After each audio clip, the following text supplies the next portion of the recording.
안녕하세요. 오늘도 사연 살롱을 찾아주셔서 감사합니다. 40대 후반의 여성이에요. 많은 분들 사연을 듣고 있자니 제가 고생했던 시간이 떠올라서 이렇게 글을 보내게 됐어요. 저는 아주 어릴 때 부모님이 헤어지셔서 엄마와 함께 살았어요. 엄마는 생활력이 아주 강한 분이라 식당을 운영하시며 저를 키우셨고 식당도 꽤 잘 됐어요. 엄마가 앉아서 쉬는 일이 별로 없을 만큼 무척 부지런해서 바쁜 중에도 제가 인스턴트나 분식을 먹지 않게 건강식단으로만 신경 쓰시고 성적도 일일이 다 챙기셨어요. 그 덕에 저는 학교 성적도 뒤지지 않았고 물질적으로도 크게 어려움을 겪지는 않았어요. 하지만 아버지의 부재가 마음에 컸었는지 얼른 결혼을 해서 좋은 가정을 만들어야지 그런 마음이 컸죠. 저는 대학을 졸업하자마자 다니던 회사에서 남편을 만나게 됐는데 2년 정도 사귈 때만 해도 남편과 결혼할 생각은 별로 없었어요. 제가 바라는 이상형은 아니었거든요. 워낙 남편이 저한테 적극적이어서 제가 좀 끌려다니다가 사귀긴 했거든요. 그런데 남편이 결혼 이야기를 꺼내니 그때는 정말 망설이게 되더군요. 제가 결혼 이야기를 피하자 남편은 지연아, 나는 진짜 너밖에 없다는 거 너도 잘 알잖아. 결혼하면 정말 잘할 자신 있어. 장모님한테도 아들 노릇하고 너한테도 진짜 잘할게. 아직 엄마를 만나지도 않았는데 장모님이라고 하는 게 낯설기도 하고 한편으로는 좋기도 했어요. 하지만 저는 남편이 이상형이 아니라는 것 말고도 망설여지던 이유가 있었어요. 저희 집에 아빠가 안 계신데 들리는 소문으로는 남편 어머니가 집안 내력을 꽤 따지신다고 하더라고요. 아빠 없이 큰 것도 서러운데 그걸 다른 사람한테 약점으로 잡히기 싫었죠. 남편은 그런 제 마음을 알았는지 우리 엄마가 까다로운 데가 있긴 하지만 그래도 속정이 깊고 다른 사람 이해도 잘해. 집안 사정이야 어느 집이든 있는 건데 아버지 안 계신다고 무턱대고 반대하고 그러실 뿐 아니야. 라고 했고 저는 당황해서 내가 어머님 뵙지도 않았는데 어떤 분인지 어떻게 알겠어. 자기 어머님 나쁘게 보고 그런 건 없어. 결혼이란 건 인생에서 가장 큰 일 중 하나니까 신중하자는 거지. 라며 변명하고 넘어갔어요. 사실 남편은 친구들이나 시끌벅적한 술 모임을 좋아했는데 저는 그런 데에 몰려다니는 것보다 집에서 우리만의 시간을 갖기를 원했거든요. 그런 점들도 많이 걸렸죠. 하지만 남편은 끈질기게 저를 설득했어요. 술 모임도 줄이고 네가 원하는 대로 할게. 주말에는 장 보러도 같이 가고 집에서 같이 책도 읽고 요리도 하고 그렇게 할 수 있어. 정말이야. 결국 저는 남편에게 지고 말았어요. 남자한테 휘둘려서 결혼하지 말아야지.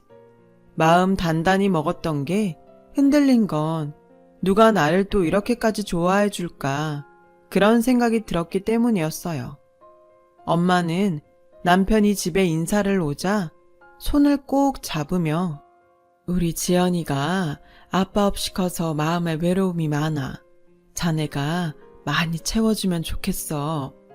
라고 하시는데 눈물이 나더군요. 엄마는 제가 외로워하는 걸 다 알고 계셨던 거예요. 엄마 힘들까봐 티내지 않는다고 했는데 역시 엄마는 모르는 게 없구나 하는 생각에 마음이 아팠어요. 남편이 우리 집에 인사를 한 후 남편 집에 갔어요. 저는 홍삼에 한우에 명품 향수까지 잔뜩 사가지고 가면서도 엄청 긴장이 됐죠. 하지만 시어머니는 듣던 만큼 깐깐하지 않으셨어요. 우리 집도 얘 고등학교 때 아빠 돌아가시고 그때부터 나 혼자였는데 내가 아버지 없다고 흠잡으면 나만 웃긴 사람 되는 거지. 어머니께서 혼자 이렇게 딸 잘 키우신 걸 보니 참 대단하시다는 생각이 든다. 라고 하셔서 저는 안심이 됐어요. 시어머니는 엄마가 큰 식당을 운영하시는 거에 관심을 많이 보이시더라고요. 집안 내력을 본다는 게 돈을 본다는 뜻이라는 걸 그때의 저는 전혀 몰랐기 때문에 엄마를 좋게 보는 걸로만 생각했어요. 저와 남편의 결혼은 일사천리로 진행됐고 어느 가을 좋은 날에 결혼식을 올렸어요. 신혼 때는 정말 남편이 노력하는 모습이 보였어요. 그렇게 밖에서 친구들하고 어울리기 좋아하는 사람이 주말이면 저하고 같이 시간을 보내려고 애쓰더라고요. 시어머니도 저한테 크게 무리한 요구는 하지 않으셨어요.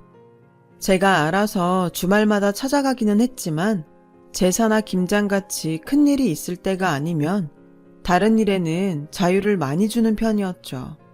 하지만 이런 시간은 정말 결혼하고 딱 3년 뿐이었어요. 사람은 고쳐 쓰는 거 아니랬다고 남편은 점점 밖으로 돌기 시작했어요. 집에만 있는 게 갑갑하니 친구들 만나서 술 마시고 놀다 오는 건 저도 이해를 하죠. 남편은 하루도 빠지지 않고 약속을 잡아 술을 마셨어요. 원래 친구를 좋아하고 술을 좋아하던 사람이니 주말에는 집에 있던 게 그렇게 답답했나 보다 하고 처음에는 그렇게 이해했죠. 하지만 본성이 그런 걸 자기도 어떻게 할 수 없는지 주말에는 아예 펜션 같은 데를 잡고 노느라 외박을 하더군요. 그 무렵 친정에도 일이 생겼어요. 엄마가 친구 보증을 잘못 써줘서 그렇게 잘 되던 식당을 통째로 넘겼고 엄마는 그 충격에 한동안 시름에 잠기시더니 점점 몸이 안 좋아지기 시작하셨어요.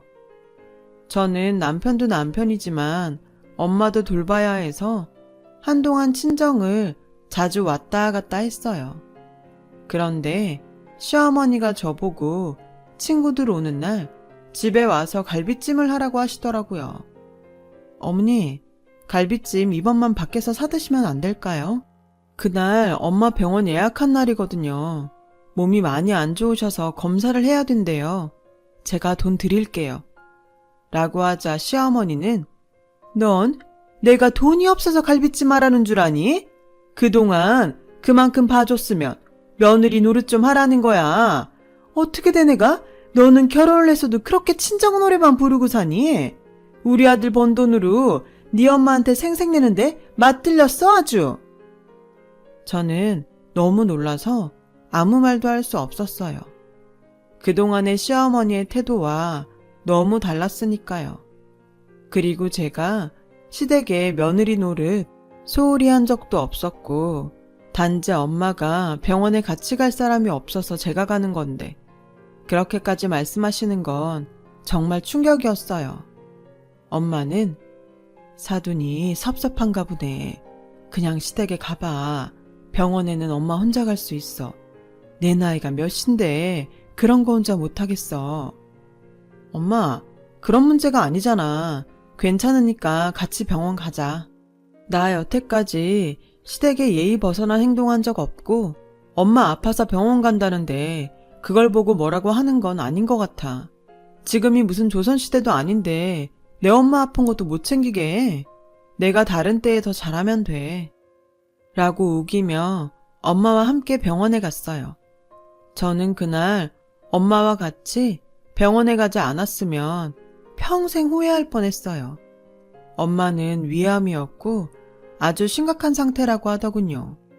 아무래도 친구가 잠적하고 식당이 넘어가서 너무 힘드셨던 것 같아요. 제가 엄마를 잡고 펑펑 울자 엄마는 괜찮아. 나 그렇게 쉽게 안 죽어. 아직 손자도 안아보지 못했는데 그냥 갈 것 같아? 이대로는 절대 못 죽지. 수술하고 치료 잘 받으면 돼. 라며 오히려 저를 위로하셨어요. 엄마가 힘든 수술을 하고 항암 치료를 하는 동안 시어머니는 연락 한 번도 하지 않으셨고 남편도 병문안도 오지 않았어요. 시어머니는 틈만 나면 제가 그날 시댁에 가지 않은 걸 갖고 계속 걸고 넘어지시더라고요. 하여간에 요즘 것들은 시댁 무서운 줄도 모르고 아주 지들 하고 싶은 대로 편하게 잘도 산다. 아니면 어릴 때부터 아빠 없이 자라서 가정교육을 제대로 못 배워먹어서 그렇게 싸가지가 없는 건지 라며 저희 집을 무시하는 말을 거침없이 하곤 했어요. 정말 처음 볼 때의 시어머니와 달라도 너무 달랐죠. 알고 보니 시어머니는 친정엄마 식당이 넘어가고 우리 집이 경제적으로 어려워지니까 더 이상 별 볼 일 없다고 생각하고 함부로 대하기 시작했던 거더라고요. 시어머니가 가는 비싼 미용실이 있었는데 결제를 제가 했었거든요. 거기 원장님이 저한테 아니 어떻게 저렇게 사람이 변해? 원래 저 사람 돈밖에 모른다는 얘기는 많이 들었지만 그래도 새댁한테 잘하는 거 보면서 그냥 소문인가 보다 했는데 그게 진짜였어. 내가 새댁 너무 안타까워서 그렇게라도 말하는 거야. 시어머니는 미용실에서 그렇게 엄마 험담을 하고 제가 빈털털이 됐다고 한탄을 했다는 거였어요. 그지 볼 게 뭐 있다고. 여자 엄마 돈 있으니 내 아들 그 덕이나 보겠다 했는데 아주 싹 거덜났잖아. 이러다가 우리가 그 집 먹여 살리느라 독박 쓰면 어떡해? 라며 오만 짜증을 다 냈는데 제가 한 달에 한 번씩 결제하러 오는 걸 뻔히 알면서도 그런 걸 보면 저더러 알고 있으라는 것 같다는 생각이 들더군요. 남편도 이런 상황에 눈 하나 깜빡 안 했으니 똑같은 인간이었던 거죠. 정말 서러워서 눈물이 나왔어요. 당장이라도 이혼하고 싶었지만 그럴 수 없었어요. 안 그래도 아픈 엄마한테 저까지 걱정거리를 줄 수 없었거든요. 모든 원인이 엄마 식당이 넘어간 거란 걸 알면 엄마는 정말 다시 일어나지 못할 것 같았죠. 저는 그저 모든 걸 꾹 참는 수밖에 없었어요. 남편의 무관심과 술과 친구에 빠져있는 것도, 시어머니의 말도 안 되는 잔소리도 다 참으며 엄마 병간호에만 매달렸어요. 하지만 제 정성이 부족했던 건지 엄마는 갈수록 나빠지기만 하셨고 결국에 돌아가시고 말았어요. 그날을 생각하면 정말 너무 한스럽기만 한데 하필 시어머니가 집에 먹을 반찬이 없다며 저더러 와서 파김치를 담그라고 하시더라고요. 저는 엄마가 너무 안 좋으셔서 한시도 옆을 떠나기 싫었지만 그러면 시어머니가 또 부모님 흉을 보고 잔소리를 할 것 같아 억지로 김치 담글 재료를 사서 시댁에 갔어요. 파김치만 얼른 담궈놓고 병원에 가려고 하니까 시어머니가 자꾸 밥상을 차려달라고 하시더군요. 금방 만든 파김치에 갓 지은 흰밥이 얼마나 맛있는데 얼른 밥상 좀 봐라. 어머니, 그럼 제가 밥만 올려놓고 갈게요. 엄마가 많이 안 좋으세요. 병원에 간호사 의사가 좀 많아? 너 아니어도 니네 엄마 봐줄 사람 많아. 네가 거기 있다고 할 수 있는 게 뭐가 있니? 방해만 되지. 네 엄마한테 하는 거 나한테 반만 해봐. 빚만 잔뜩 진 엄마한테 뭐 얻어먹을 거 있다고. 라며 빈정대길래 밥상 차려드릴 테니 그렇게 말씀하시지 마세요. 엄마가 돈 많을 때만 엄만가요. 라며 욱해서 말했더니 아주 무섭게 째려보시더군요. 그러거나 말거나 밥상을 차렸어요. 그런데 병원에서 전화가 온 거죠. 엄마가 돌아가셨다는 연락이었어요. 엄마, 안 돼 엄마. 어머니 그 잘난 반찬 만드느라 제가 우리 엄마 임종도 못 봤잖아요. 이게 뭐예요? 저는 막 울면서 소리를 지르고 시댁을 뛰쳐나와서 정신없이 병원으로 갔어요. 병원까지 어떻게 간 건지 지금도 기억이 잘 나질 않네요. 아무튼 돌아가신 엄마를 붙잡고 한동안 펑펑 울었어요. 그러는 동안도 남편은 오지 않았고 장례식장을 다 차리고 나서야 나타나더군요. 저는 이미 정이 다 떨어져서인지 화도 나지 않았어요. 저도 엄마 임종을 지키지 못했는데 남편한테 무슨 할 말이 있나 그런 생각도 들었던 것 같아요. 장례식을 치르는 3일 동안도 남편은 좀이 쑤셔 못 견뎌 했고 시어머니는 둘째 날 잠깐 앉아있더니 밥도 안 먹고 가버리더군요. 그래놓고 나중에 전화로 다음 날 김장을 하러 오라는 거였어요. 그때는 김장 담그기에는 너무 이른 시기였고 제가 만들어 놓은 파김치도 잔뜩 있었기 때문에 순전히 나와 엄마를 무시하려는 수작으로만 보이더라고요. 저는 아무 대답도 하지 않고 전화를 끊었고 엄마 장례를 묵묵히 마쳤어요. 장지에 갔다가 집에 돌아오니 시어머니가 와 계시더라고요. 그리고 정말 말도 안 되는 일을 벌이셨죠. 시어머니는 제가 현관에 들어오자마자 저한테 소금 한 바가지를 퍼부으시는 거였어요. 야, 너 나가. 돈도 없는 주제에 시집 무시하고 말 안 듣는 거 며느리로 둘 생각 없으니까 지금 당장 그대로 나가라고. 괜히 들어와서 죽은 사람 옆에 있던 나쁜 기운 묻히지 말고 그대로 돌아서 나가. 저는 소금을 뒤집어 쓴 채 시어머니 뒤에 있는 남편을 쳐다봤어요. 남편은 아무렇지도 않은 표정으로 옷을 벗더니 소파 위에 벌렁 누워서 TV를 켜더군요. 시어머니는 남편이 벗어놓은 옷을 커다란 비닐봉지에 넣어서 저한테 집어던지며 이것도 다 갖고 나가. 장례식에서 재수 온 붙은 거 네가 다 가지고 나가라고. 라며 악을 썼어요. 남편은 그런 자기 엄마를 말릴 생각도 안 했고 오히려 다 귀찮다는 표정으로 TV 볼륨만 더 높였어요. 저는 장례식 동안 쌓였던 피로에 엄마 잃은 슬픔까지 더해 시어머니랑 남편하고 싸울 힘도 없었어요. 그래도 이 집에서 더는 살 수 없다고 생각했죠. 저는 저를 못 들어오게 밀쳐내는 시어머니를 제치고 방에 들어가서 간단히 짐을 싸서 나왔어요. 한동안은 친구 집에 신세를 지면서 눈물바람으로 보냈어요. 엄마가 돌아가신 것도 슬펐고 엄마가 없으니 남편도 시어머니도 나를 더 막대하는 것 같아서 너무 분하고 화가 났어요. 하지만 언제까지 그렇게만 있을 수는 없었죠. 저는 있는 돈을 다 털어서 단칸방을 얻었고 일자리를 알아보기 시작했어요. 아무리 전에 좋은 직장을 다녔다고 해도 경단녀한테 선뜻 일자리를 주는 회사는 없었어요. 그러다가 저는 친구의 소개로 요양원에서 행정일을 하게 됐어요. 다행히 저한테 힘든 일은 아니어서 적응하는 건 어렵지 않았어요. 정말 열심히 일을 했어요. 제가 홀로 서기를 열심히 하는 동안 남편은 저를 몇 번 찾아왔어요. 됐으니까 이제 그만 들어와라. 언제까지 밖에서 주접 떨면서 개길 거야. 라고 하길래 우리 엄마 장례식 때문에 재수 온 붙는다는 집에 내가 뭐하러 다시 들어가? 내 생각 해주는 척 하지 말고 이혼 서류에 도장이나 찍어. 너 술 먹고 들어오면 해장국 끓여줄 사람 없고 네 엄마 반찬 해줄 사람 없어서 아쉬운 거잖아. 라고 하자 남편은 인상을 쓰며 돌아갔고 얼마 후 이혼 서류에 도장을 찍어 보냈더군요. 그렇게 저와 남편은 이혼을 하게 됐죠. 그리고 요양원 일에 더 열심을 냈어요.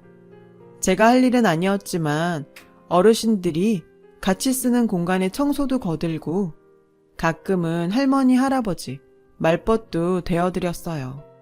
그분들을 볼 때마다 돌아가신 엄마가 생각이 나서 마음에서 한 번 더 살펴드리게 되더라고요. 그런 저를 잘 봤는지 원장님은 제게 따로 보너스를 챙겨주시더군요. 김지연 씨, 자기 일도 할 거 많은데 척척 잘하고 노인분들 수발까지 들어주니 내가 얼마나 고마운지 몰라. 아니에요. 저야 할 일을 하는 건데요. 아빠는 제가 아주 어릴 때 엄마랑 이혼하셨고 엄마도 얼마 전에 돌아가셨거든요. 다 제 부모님 같은 마음이 들어서 제가 하고 싶어서 하는 거예요. 그런 일이 있었구나. 몰랐네.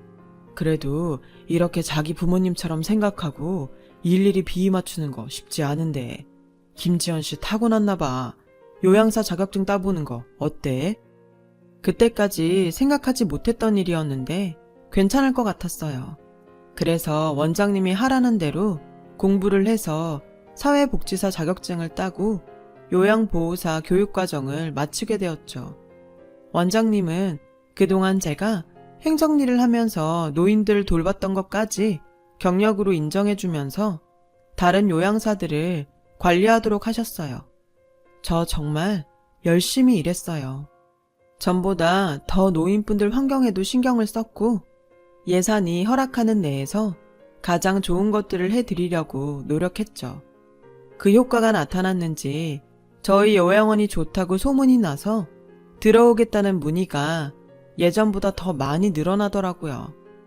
그러던 어느 날 50대쯤 된 남자분께서 저를 찾아오셨어요. 부모님 입원 문의를 하러 오셨나 보다 생각했는데 김지연 씨 되시죠? 심형수님 대리 변호사입니다. 심형수님이요? 아, 혹시 그 할아버지... 네, 얼마 전 여기서 돌아가신 분 맞습니다. 그 할아버지는 제가 특별히 마음이 쓰이던 분이었어요. 아빠가 계시면 이분 나이쯤 되겠다 싶어서 행정일을 할 때도 자주 들러서 얼굴도 씻겨드리고 로션이랑 선크림 발라서 휠체어로 바깥 마당에도 자주 모시고 나갔거든요. 변호사는 그분이 상당한 자산가였다고 하는 거였어요. 자식도 없는 분이셔서 원래는 재산을 모두 사회에 환원하신다고 하셨는데 돌아가시기 전에 김지연 씨 앞으로 재산의 20%를 남긴다고 유언장을 고치셨어요. 그분이 제게 주신 재산은 50억쯤 되더라고요. 저는 뜻밖의 일에 너무 놀라서 몸둘 바를 몰랐어요. 당시 요양원 원장님은 요양원의 편의시설 증축과 확장에 대한 자금 문제 때문에 여러 가지로 고민이 많으셨어요. 저는 요양원에 일부 투자하기로 했어요. 지연씨, 정말 그래도 되겠어? 어떻게 될지 확실치도 않은데 정말 아깝지 않아? 이보다 더 어떻게 잘 쓰겠어요. 원장님은 제가 어려울 때 저 많이 돌봐주셨잖아요. 이렇게라도 제가 도움이 될 수 있어서 너무 다행이에요. 젊은 사람이 이렇게 경우가 밝은 건 또 처음 보네. 고마워 지연씨. 우리 열심히 해보자. 원장님은 눈시울을 붉히며 제 손을 꼭 잡으셨어요. 저와 원장님은 옆 건물을 인수해서 병실과 여러 시설을 늘리고 그동안 요양원이 좁아서 받지 못했던 노인분들까지 받게 되었어요. 그러면서 요양원 이미지도 더 좋아졌죠. 그런데 하루는 남편한테서 전화가 왔어요. 당신 잘 지내는 거야? 요양원도 운영한다며. 어떻게 일이 잘 풀렸나 보네. 어디서 들었는지 모르겠지만 그쪽하고 상관없고요. 이제 저한테 당신이라고 하지 마시죠. 제가 왜 그쪽 당신입니까? 라며 쏘아붙이자 남편은 더 이상 말을 못하고 전화를 끊더군요. 그리고 얼마 후 시어머니가 요양원에 찾아왔어요.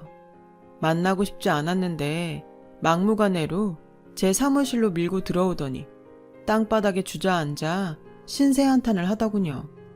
아유, 얘 내가 암에 걸렸댄다. 나 좀 살려다오.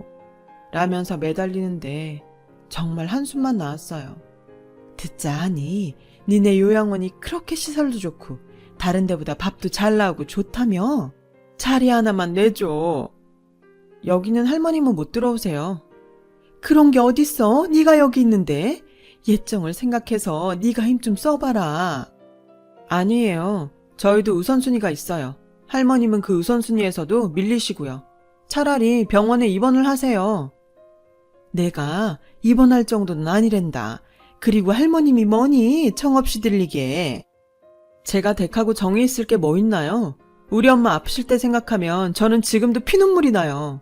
저는 댁 때문에 우리 엄마 임종도 못 지킨 사람이에요. 그런데 이제 와서 지 좀 살겠다고 요양원 자리 내달라는 말이 나와요? 댁처럼 쌩쌩하고 지 잘난 맛에 혼자 잘 돌아다니는 사람한테는 여기 자리가 없어요. 갑상선암 초기시면 열심히 치료하면 나으실 거예요. 하늘도 무심하시지. 우리 엄마같이 열심히 살고 착하던 분은 그렇게 데려가시고 남한테 기생충처럼 빌붙는 게 버릇된 이런 사람들은 휴, 뭐 이것도 다 하늘에서도 좋은 사람만 필요한가 보다. 라고 생각하고 살고 있어요.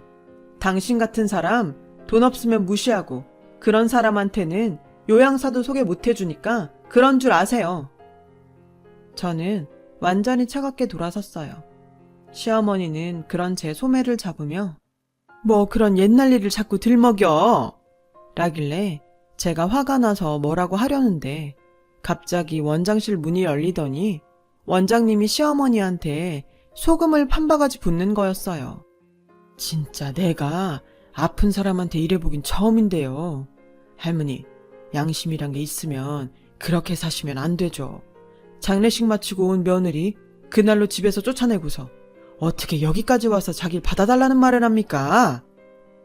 그 말에 요양원 1층에 있던 사람들이 모두 시어머니를 보며 아무리 사람이 뻔뻔해도 똥오줌은 가릴 줄 알아야죠. 그렇게 아프고 힘들면 대개 아들 보고 시중 들라고 하쇼. 그렇게 수근거리기 시작했어요. 시어머니는 얼굴을 가리며 사람들 사이를 빠져나갔고 원장님은 사람들한테 소란 피워서 죄송하다며 상황을 정리하셨어요.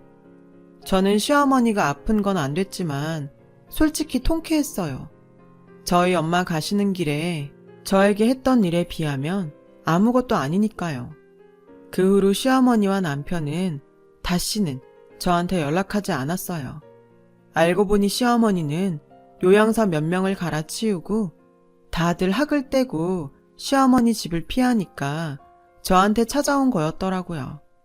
요양사들한테도 막말하고 그깟일 한다며 무시했다고요.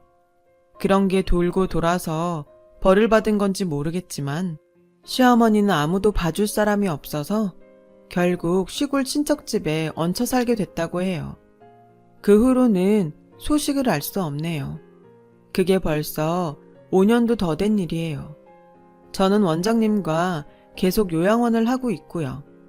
얼마 전부터는 좋은 남자를 만나 교제 중에 있어요. 결혼을 할지는 아직 잘 모르겠지만요. 저는 일단 제 일과 삶에 충실할 생각이에요. 제 긴 이야기 들어주셔서 감사하고 모든 분들의 삶에 건강과 안녕이 함께 하시길 바랍니다. 다들 좋은 하루 보내세요. 여러분, 사연 댓글에 응원과 현명한 조언 부탁드려요. 좋아요와 구독은 저에게 큰 힘이 됩니다. 오늘도 좋은 일 가득하세요.